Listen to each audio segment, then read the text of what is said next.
বেশ কয়েকদিন উত্তেজনার পর ভারত এবং পাকিস্তান শেষ পর্যন্ত যুদ্ধে জড়ালো। যে ভারত একতরফা ভাবে হামলা চালালেও প্রথমে তার পাল্টা জবাব এত ভয়ঙ্কর ভাবে হয়েছে যেটা অকল্পনীয়। যে ভারত পাকিস্তানে আক্রমণের 5 মিনিটের মধ্যে পাল্টা জবাব দিয়েছে পাকিস্তান। এইটা যুদ্ধের ইতিহাসে একটা বিরল ঘটনা যে হামলার 5 মিনিটের মধ্যে জবাব দেয়া। এবং এর ফলে কি হয়েছে দর্শক, সেই তথ্য আপনাদেরকে তুলে ধরছি।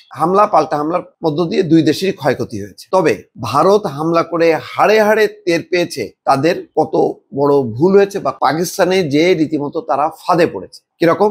ভারত কল্পনাও করতে পারেনি যে তারা এত ভয়ঙ্কর এবং এত দ্রুত প্রতি আক্রমণের শিকার হবে। বিভিন্ন মিডিয়া তথ্য অনুযায়ী পাকিস্তান বাহিনী ভারতের 2টি যুদ্ধ বিমান, 1টি হেলিকপ্টার, 4টি নজরদারি ড্রোন ধ্বংস করেছে। যদিও বলা হচ্ছে যে 3টি রাফায়েল যুদ্ধ বিমান এবং 5টি সোভিয়েত নির্মিত বিমান বিধ্বস্ত হয়েছে।